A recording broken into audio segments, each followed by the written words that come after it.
Bismillahirrahmanirrahim. Assalamualaikum warahmatullahi wabarakatuh. A'udzubillahi minasyaitonirrajim. Bismillahirrahmanirrahim. Rabbi sholli sadri wa yassirli amri wahlul 'uqdatam min lisani yafqahu qawli, amma ba'du. Yang kami hormati Bapak Ketua Umum KMKP, Bapak Dr. Haji Tubagus Rahmat Santika SPA Mars. Yang kami hormati Bapak Kabin, Bapak Dr. Trisna Setiawan MKes. Yang kami hormati Kakak atau Ibu Ketua Tim Persiapan Akreditasi Internasional ISKWA, Ibu Dr. Nismahidin MKes. Yang saya hormati, saya cintai, saya banggakan Bapak Ibu semua peserta kegiatan workshop manajemen risiko di LPA kita tercinta, yaitu di KMKP. Syukur alhamdulillah, di atas izin Allah, di atas rancangan Allah, pada pagi hari ini kita bisa bertemu walaupun via Zoom gitu ya, tidak secara langsung. Kita bisa bertemu dalam acara workshop manajemen risiko. Mudah-mudahan di mana workshop manajemen risiko ini adalah sebagai salah satu kegiatan untuk persiapan lembaga kita mengikuti akreditasi internasional ISKWA. Baik, Bapak Ibu, sebelum kita mulai, mari kita awali pertemuan kita pada hari ini dengan sama-sama membaca basmalah. Bismillahirrahmanirrahim. Bapak Ibu, sebelumnya saya mohon izin untuk menyampaikan susunan acara workshop kita pada hari ini. Mungkin ada beberapa perubahan sesuai dengan jadwal yang sudah di-share kemarin di grup. Ada sedikit revisi karena efisiensi waktu. Kita setelah acara ini, nanti kita langsung sama-sama mendengarkan laporan panitia, kemudian nanti ada sambutan Ketua KMKP, kemudian juga sambutan dari Ketua Pembina. Setelah itu nanti langsung materi tentang manajemen risiko ya, yang akan disampaikan oleh narasumber sesuai yang ada di jadwal. Kemudian setelah itu nanti kita akan breakout room, karena nanti kita akan sama-sama berdiskusi di kelas yang lebih kecil ya. Tujuannya adalah agar lebih optimal lagi diskusinya, sehingga pada hari ini nanti kita akan menghasilkan suatu output ya, output yang untuk persiapan standar di dalam akreditasi ISKWA. Mungkin itu sekilas jadwal yang bisa saya sampaikan. Untuk itu, mari untuk acara yang pertama, mari kita sama-sama dengarkan laporan panitia penyelenggara workshop manajemen risiko kepada Dr. Nismahidin MKes. Kami persilahkan. Terima kasih Kak Tiara yang pada pagi hari ini menjadi MC kita ya. Assalamualaikum warahmatullahi wabarakatuh. Selamat pagi, salam sejahtera buat kita semua. Om Swastiastu, Namo Buddhaya. Yang terhormat Ketua Pembina LPA KMKP Dr. Trisna Setiawan MKes, Ketua KMKP Dr. Tubagus Rahmat Santika Spesialis Anak Mars yang dalam hal ini sedang berada di Balikpapan sebagai narasumber. Kemudian narasumber kita yang selalu ceria ya, selalu on time itu Dr. Dina Daryana MKes. Kemudian tentunya Bapak Ibu semua tim persiapan ISKWA. Pertama-tama marilah kita panjatkan puji syukur kehadirat Allah Subhanahu wa Ta'ala atas karunia, rahmat, ridhonya. Pagi hari ini kita semua dapat berkumpul di dunia maya untuk workshop manajemen risiko untuk para tim persiapan ISKWA. Workshop ini memang terselenggara berdasarkan rencana kerja Bagian Pendidikan dan Pelatihan LPA KMKP yang bekerja sama dengan para fasilitator KMKP, dalam hal ini narasumber ketiga kita, Dr. Tina Daryani MKK.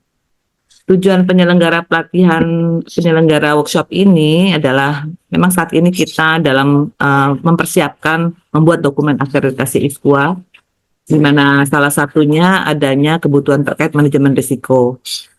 Dokumen manajemen risiko dibuat untuk semua bidang dalam standar yang ada.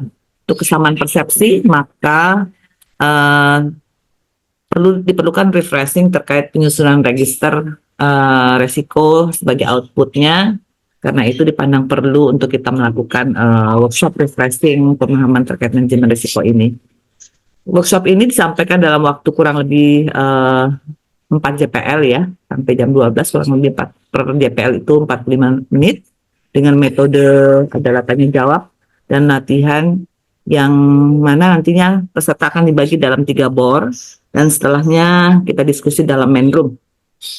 Peserta workshop ini diikuti oleh tim persiapan ISKUA yang pada hari ini seharusnya kita 31 ya, dan ini masih berjumlah 20, tidak apa, mungkin dalam perjalanan waktu Bapak Ibu yang belum masuk akan segera masuk dalam daring kita. Kemudian untuk narasumber akan dipandu oleh Dr. Dina Daryana MKes, MKK ya, dan teman-teman standar juga ada Dr. Enu dan Dr. Susan. Kemudian untuk itu sebelum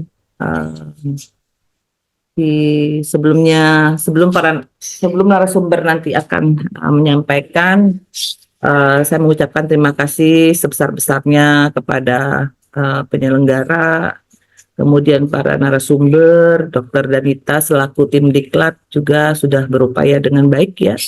Semoga dalam berbagi ilmu menjadi amal jariah dan buat kita semua untuk mendapatkan ilmu yang akan membawa berkah dan keberlanjutan LPA kita bersama. Untuk kesempatan ini berkenan Bapak Ketua Pembina dapat membuka workshop manajemen risiko.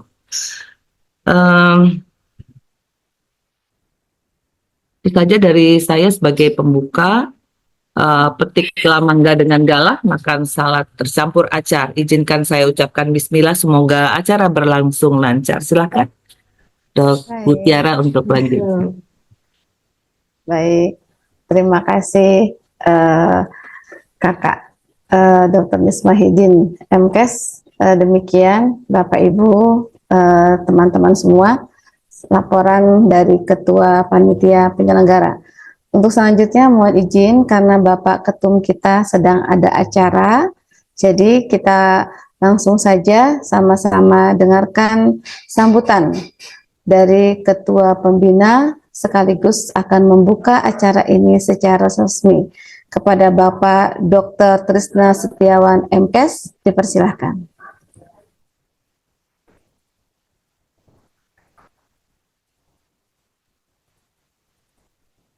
Terima kasih. Assalamualaikum warahmatullahi wabarakatuh. Waalaikumsalam Selamat pagi warahmatullahi dan wabarakatuh. salam sejahtera untuk kita semua.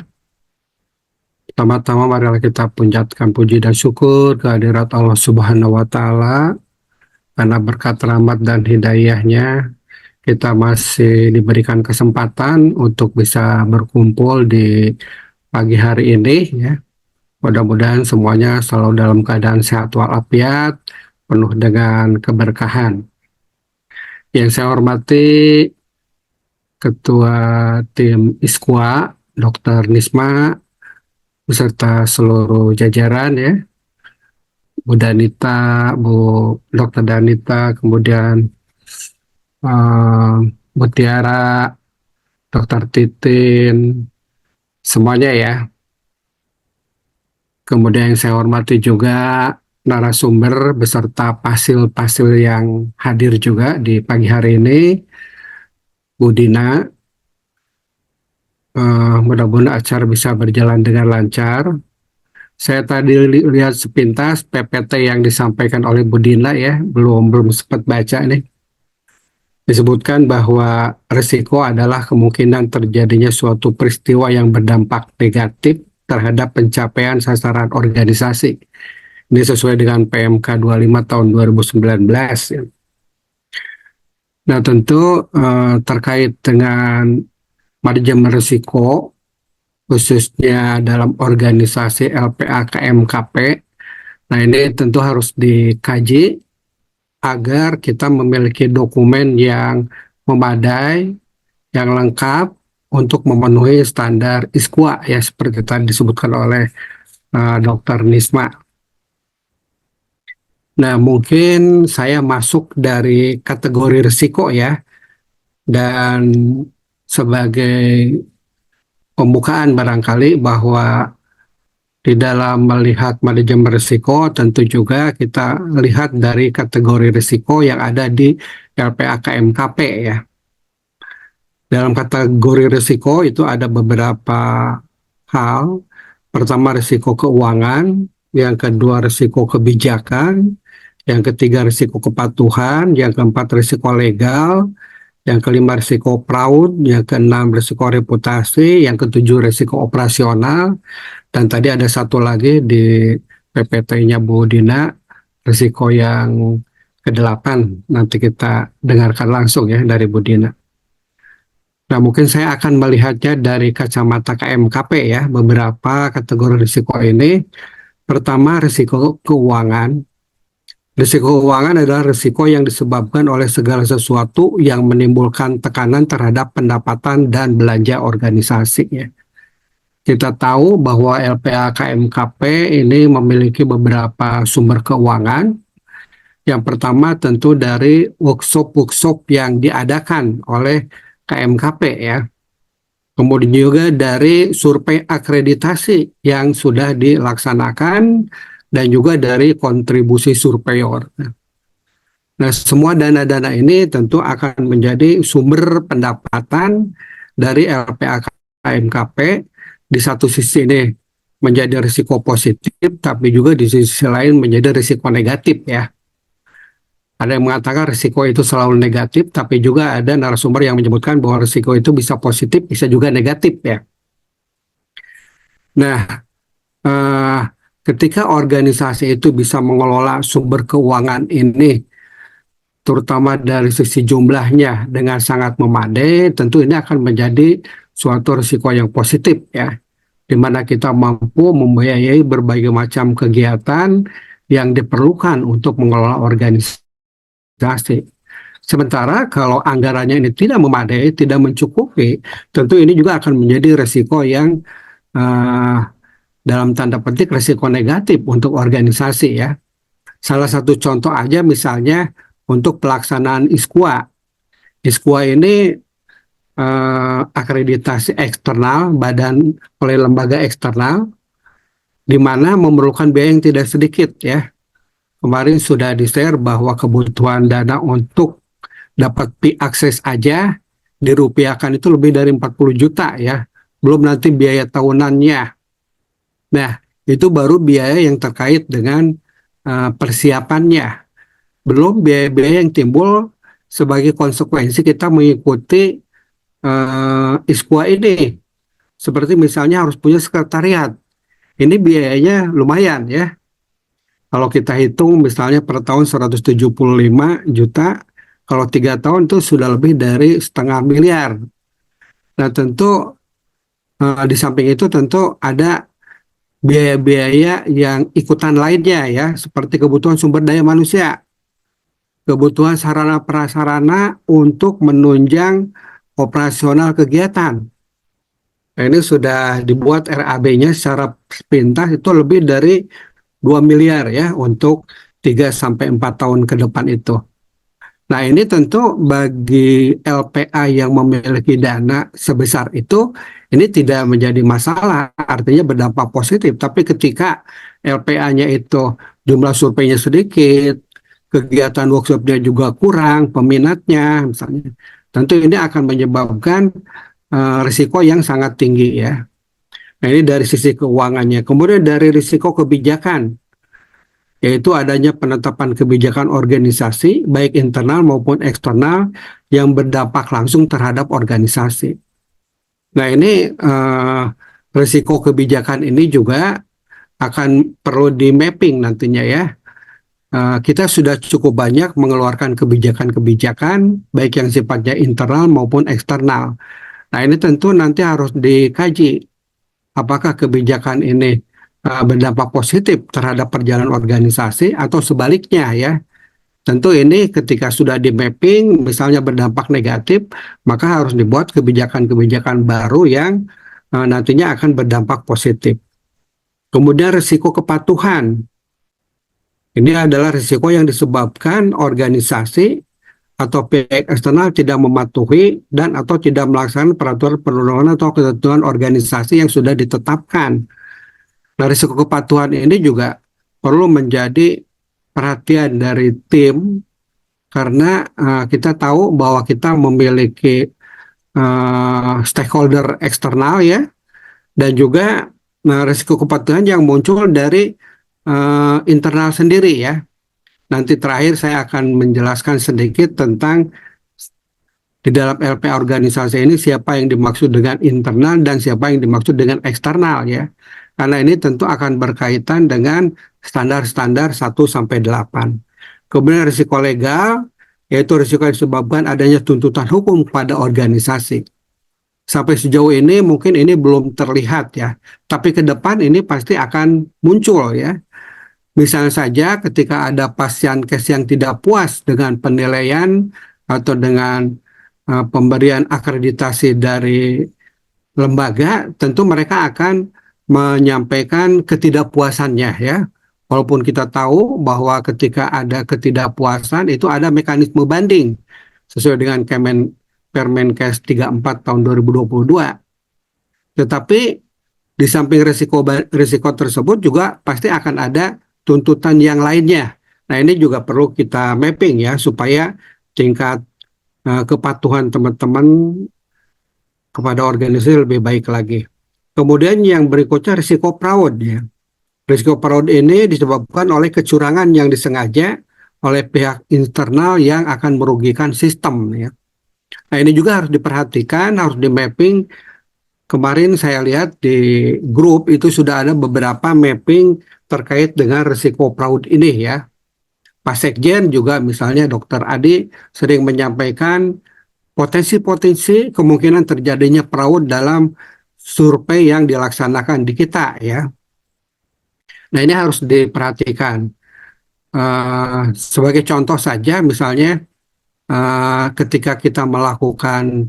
ketika LPA melakukan survei, setelah ada langkah kelima kesepakatan survei, maka akan dilakukan survei misalnya.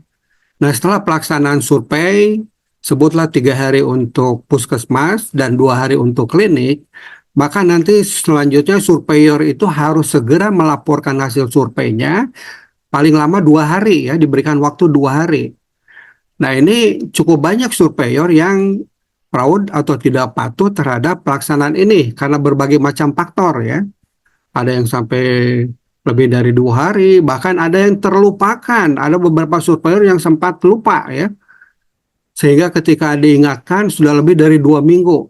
Nah, ini juga harus menjadi perhatian kita semua. Kemudian setelah surveyor diberikan waktu 2 hari, masuk ke verifikator ya. Verifikator pun diberikan waktu 2-3 hari ya. Kemudian setelah dari verifikator nanti akan masuk ke timnya ketua LPK untuk menerbitkan rekomendasi ya, waktunya 3 hari. Kemudian dari LPA ini masuk ke Kemenkes. Jadi setelah pelaksanaan survei kurang lebih waktunya 2 minggu ada di LPA ya. Jadi kalau lebih dari 2 minggu tentu ini akan menjadi catatan bagi Kemenkes terhadap LPA kita. Kemudian resiko reputasi, yaitu resiko yang disebabkan oleh menurunnya kepercayaan publik atau masyarakat yang bersumber dari persepsi negatif organisasi. Nah, resiko yang terkait dengan reputasi ini juga tentu ini harus di mapping ya. Misalnya kerjasama dengan mitra. kerjasama dengan Pasienkes. Kita punya Pasienkes nih, mulai dari puskesmas, klinik, UTD, laboratorium nanti ke depannya. Nah ini tentu harus dijaga reputasi LPA sehingga eh, mereka akan tetap menilai LPA kita ini sebagai LPA yang punya kapabilitas dan kredibilitas ya. Alhamdulillah sampai saat ini kita masih menduduki ranking paling tidak sekitar ranking 3 lah ya eh, untuk LPA KMKP ini. Nah ini tentu harus diperhatikan, harus dijaga dengan baik supaya reputasi ini bisa terus terjaga. Kemudian resiko operasional adalah resiko yang disebabkan oleh ketidakcukupan atau tidak berfungsinya proses internal akibat kesalahan manusia dan kegagalan sistem. Ini juga harus menjadi perhatian kita ya. Kita berharap bahwa segala hal yang terjadi di dalam kegiatan KMKP ini bisa kita kembalikan kepada masing-masing bidang atau masing-masing unit yang ada di LPA KMKP ya. Misalnya ketika ada surveyor satu dengan surveyor lain ketidakcocokan, sebutlah dalam tanda kutip mereka berbeda paham, atau misalnya ada penilaian yang tidak sesuai untuk salah satu surveyor ya. Kita ambil contoh misalnya ada surveyor yang pulang sebelum jam surveinya berakhir ya. Dulu ada beberapa contoh jam 11 sudah meninggalkan lokasi. Dan ternyata ini dilaporkan oleh Pasienkesnya. Dan ini menjadi temuan. Nah hal yang seperti ini harus kita kembalikan kepada bidang pembinaan, bidang etik ya. Bagaimana supaya surveyor yang seperti ini tidak melakukan hal seperti itu lagi ya. Dan bisa menjadi pedoman bagi surveyor-surveyor lain agar tidak melakukan hal seperti itu. Nah, tentu kategori-kategori ini yang tadi disampaikan mudah-mudahan bisa di mapping pada pertemuan kita hari ini pada kelompok diskusi yang tentunya nanti akan lebih banyak lagi ya persoalan-persoalannya. Kemudian yang terakhir barangkali saya ingin sedikit memberikan gambaran tentang internal dan eksternal dari organisasi KMKP ini ya. Nah ini misalnya saja yang dimaksud dengan internal itu siapa ya. Secara umum barangkali yang ada di dalam SK kepengurusan itulah yang disebut dengan internal KMKP ya. Tapi apakah semua yang ada di SK itu masuk internal KMKP? Karena ada pengurus, kemudian juga ada korwil, kemudian ada subkorwil ya saya lihat. Nah nanti barangkali perlu dipetakan nih yang dimaksud dengan internal KMKP itu siapa saja ya. Kemudian eksternal. Untuk eksternal kita tahu bahwa KMKP ini punya mitra mulai dari pelanggan ya. Pelanggan ini Pasienkes, mulai dari puskesmas, klinik, kemudian UTD dan laboratorium. Kemudian ada lagi Kemenkes, karena tentu ini merupakan faktor eksternalnya dari KMKP, tentu ini harus di mapping juga oleh kita, karena Kemenkes tentu akan melahirkan kebijakan-kebijakan yang berdampak terhadap organisasi ya. Kemudian juga ada LPA lain juga ini harus di mapping, karena di satu sisi mereka itu mitra yang positif untuk kita, tapi di sisi lain juga mereka merupakan kompetitor ya. Karena di berbagai daerah, di lapangan, teman-teman itu banyak juga mengeluh ketika adanya LPA yang